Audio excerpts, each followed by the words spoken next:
नमस्कार बच्चों, आज हम करेंगे सूरदास द्वारा रचित पद 3।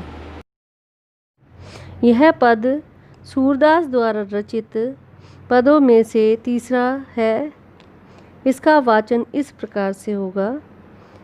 हमारे हरि हारिल की लकड़ी, मन क्रम वचन नंद नंदन उर, यह दृढ़ करी पकड़ी।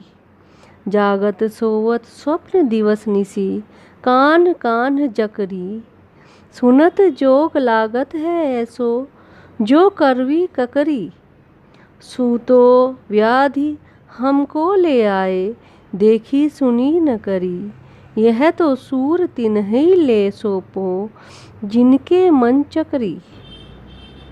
शब्दार्थ। हारिल।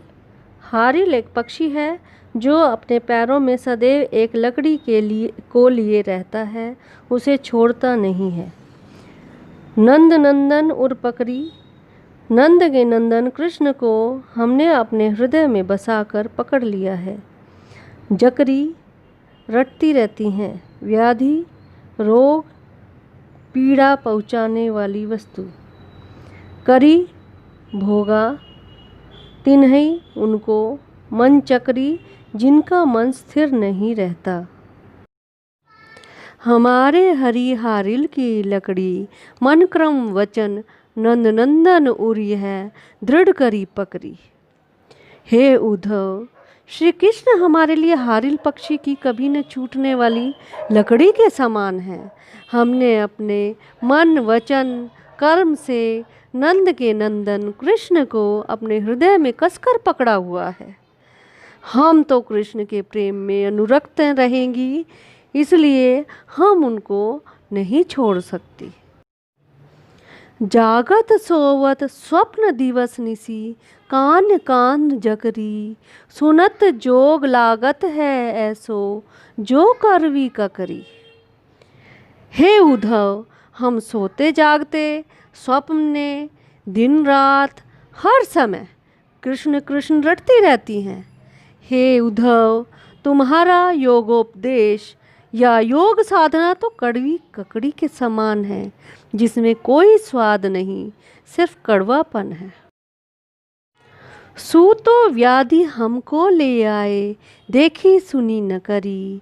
यह तो सूर तिन्हि ले सोपो, जिनके मन चकरी। हे उद्धव, जिस निर्गुण के विषय में इससे पूर्व न कभी कुछ देखा न सुना और ना ही कोई आचरण हमने किया, उसी मन को दुख पहुंचाने वाली वस्तु को हमारे लिए आप लेकर आए हैं। यह निर्गुण की योग साधना आप उन्हें सिखाएं जाकर, जिनके मन चक्री के समान घूमते हैं।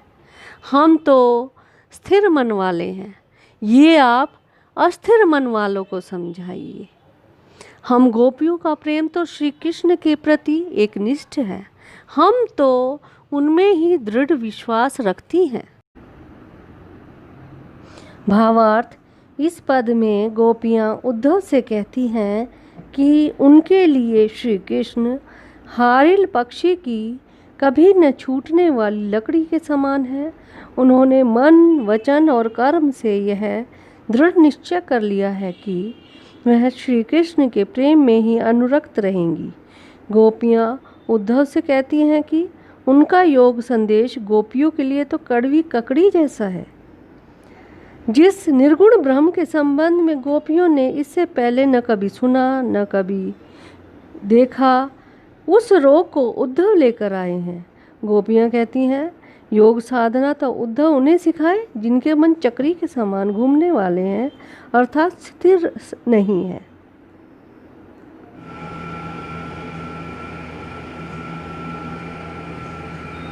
विशेष ब्रज भाषा का प्रयोग किया गया है। सूरदास ने गोपियों के माध्यम से निर्गुण ब्रह्म उपासना का खंडन किया है और सगुण भक्ति में विश्वास दिखाया है।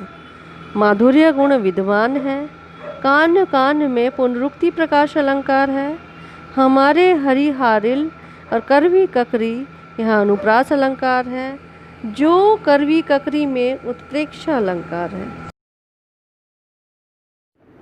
प्रश्न 1, गोपियों ने अपनी तुलना हारिल पक्षी से क्यों की है?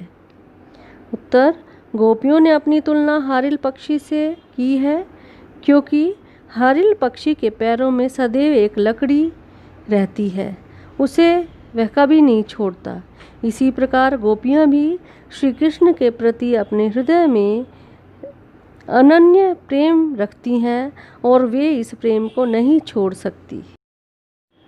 प्रश्न 2, गोपियों को योग साधना कैसी लगती है और क्यों? उत्तर, गोपियों को योग साधना के उपदेश कड़वी ककड़ी के समान लगते हैं क्योंकि योग साधना और निर्गुण ब्रह्म के संबंध में उन्होंने न देखा है और न ही सुना है। प्रश्न 3, गोपियों ने योग साधना का उपदेश किसे देने के लिए कहा है और क्यों? उत्तर, गोपियों ने योग साधना का उपदेश उन्हें देने के लिए कहा है जिनका मन चक्री की भांति घूमता रहता है, जो अस्थिर मन वाले होते हैं। गोपियों का मन तो श्री कृष्ण के प्रेम में स्थिर है, उनका श्री कृष्ण के प्रति अनन्य प्रेम है, उन्हें योग साधना के उपदेश की आवश्यकता नहीं है। प्रश्न 4, नंद नंदन उर्पकरी से क्या तात्पर्य है? इसका उत्तर है, इसका तात्पर्य है, हम गोपियों ने तो नंद के पुत्र श्री कृष्ण को अपने हृदय में बसाकर कसकर पकड़ा हुआ है। हमारा श्री कृष्ण के प्रति प्रेम अनन्य है, एकनिष्ठ है। प्रश्न 5, हमारे हरिहारिल की लकड़ी का भाव सौंदर्य बताइए। उत्तर है, जिस प्रकार हारिल नामक पक्षी अपने पैरों में एक लकड़ी लिए रहता है, उसे कभी नहीं छोड़ता, उसी प्रकार गोपियाँ भी अपने आराध्य देव श्री कृष्ण को नहीं छोड़ती।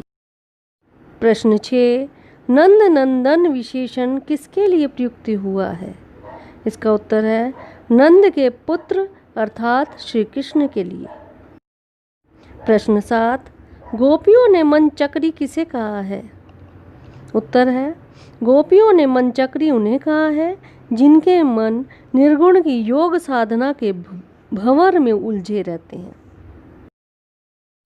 प्रश्न 8, हमारे हरिहारिल तथा जो करवी ककरी में कौन सा अलंकार है? इसका उत्तर है, हमारे हरिहारिल में अनुप्रास अलंकार तथा जो करवी ककरी में उत्प्रेक्षा अलंकार है। प्रश्न 9, कृष्ण के प्रति अपने अनन्य प्रेम को गोपियों ने किस प्रकार अभिव्यक्त किया है?